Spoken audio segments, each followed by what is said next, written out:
Hello guys, welcome back to the second video of optic pathway and its lesions. In this video particularly I am going to discuss about the lesions related to optic pathway. So if you haven't watched the optic pathway and its lesion part 1 video, make sure you go and watch that video first and then come back to this video. Otherwise you won't be able to understand the lesions over here. Okay, so let's get started. So a quick recap. These are the retina, these are the hemiretina. This is the temporal hemiretina, nasal hemiretina, again nasal hemiretina, and the temporal hemiretina. This is the optic nerve, and this is the optic chiasma. The temporal hemiretinas remain on the same side, and the nasal hemiretinas decussate towards the opposite side. And after going to the lateral geniculate body, the geniculocalcarine fissures reach the optic lobe through two pathways. This is the parietal, this is the pathway which goes through the parietal lobe, and this is the temporal pathway. Okay, so all this we have discussed before. One very important thing before starting is that I've already discussed in the previous video, that vision is a cross sensation. Okay, the temporal retinas see actually the nasal visual fields, whereas the nasal retinas see actually the temporal visual fields. So vision is a cross sensation. It is very important over here in these lesions. So let's get started with our lesions. Okay, so this is our first lesion in optic nerve. This is lesion number 2 in optic tract. This is lesion number 3 in the optic chiasma. These are the lesion number 4 again in the optic chiasma, but from the lateral sides. This is lesion number 5 in geniculocalcarine fissures, the paratemporal part, and number 6 is the lesion in the parietal lobe in the geniculocalcarine fibers. Okay, and one last lesion is lesion number 7 over here. Starting with lesion number 1, first of all you have to draw the visual fields first. Okay, you have to draw the visual fields of the left eye and the right eye. Okay, now look at lesion number 1. Lesion number 1 is over here. If I cut the nerve at the site of lesion number 1, you can easily say that this particular hemiretina and this hemiretina will not work, or the stimulus from both of these hemiretinas will not go. So if this hemiretina is not working, this red one, then this particular vision will be obstructed in right eye. And if this hemiretina is not working, then this particular visual field will also be not seen in the right eye. So lesion number 1 will be like this. Okay, so this is what is the visual field for lesion number 1. Okay, now coming to lesion number 2. Lesion number 2 is over here. If I cut the retina over here, first of all I have to draw the visual fields, okay, of both the left eye and the right eye. Before starting anything, you have to draw the visual fields. Now look at lesion number 2. Both the red fibers are cut. You can see both the red fibers are cut.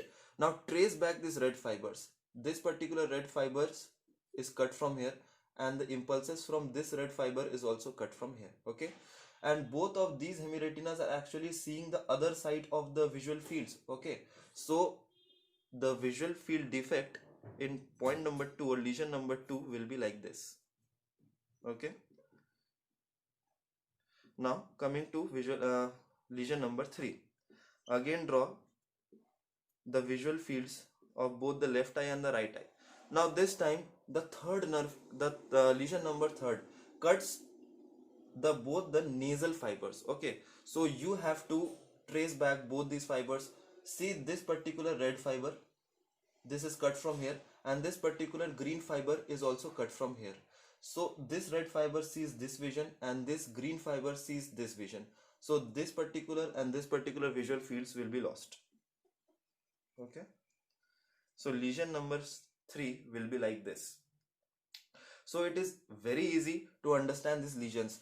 Just you have to see these lesions, where these lesions are, and then trace back the retina. Okay, trace back the fibers, and when you see which fibers are actually damaged, you can then shade the opposite part of the visual field. Always remember that you have to draw the visual fields. These are not retina. Okay, these are visual fields. Don't shade the damaged retina, shade the damaged visual fields. Okay, this is very important. Now coming to lesion number 4. First of all, draw the visual fields. Now as you can see, In lesion number 4, both the temporal side of the hemiretinas will be affected. Temporal side of the hemiretinas will be affected. Trace it back properly. The nasal fibers will not be affected. In lesion number 4, only the temporal sides will be affected. If this particular retina and this particular hemiretina is affected, then of course which visual fields will be gone? This visual field and this visual field. Okay, so this and this visual field will be gone. Okay, so this is the visual field defect for lesion number 4. Now coming to the nomenclature of all of these, I will discuss about 5, 6 and 7 later. Before that I want to discuss the names of 1, 2, 3 and 4. Okay, so inability to see from one whole eye is known as anopia. Inability to see completely from one eye is known as anopia. Okay, so if I ask, in this particular lesion the patient has anopia in which eye, left eye or right eye?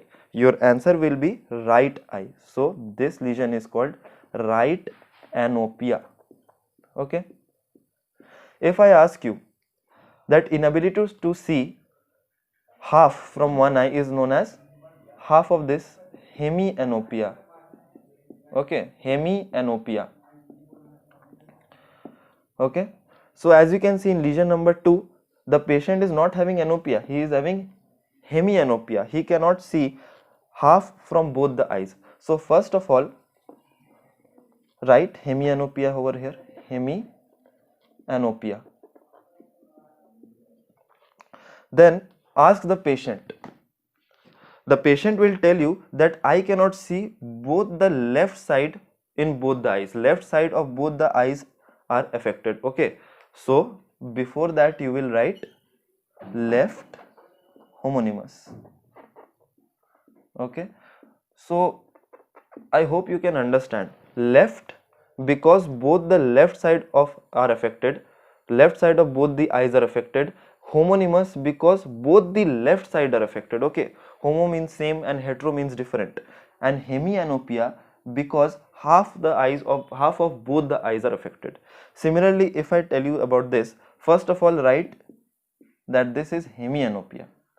I hope it is clear by now that this is hemianopia, not anopia. Hemianopia because both the half of both the eyes are affected. Then ask the patient. The patient will tell, I cannot see left of one eye and right of one eye. So of course, if this was homonymous, so this cannot be homonymous. This is heteronymous. Okay, heteronymous. Hetero, different. Okay, different. And what type of heteronymous? You cannot nomenclature it left and right. These are temporal heteronymous hemianopia. Okay, temporal heteronymous hemianopia. If I tell you to nomenclature, if I tell you to write the nomenclature of these, first of all you have to write that this is hemianopia. Okay, and again this is heteronymous because these arrows are not pointing towards the same side, so this is again heteronymous. And this will be nasal. Okay, nasal. So this particular lesion is nasal heteronymous hemianopia. This is right anopia, this is left homonymous hemianopia, this is heteronymous hemianopia temporal side, this is heteronymous hemianopia nasal side. Okay, so I think it is clear about the nomenclature.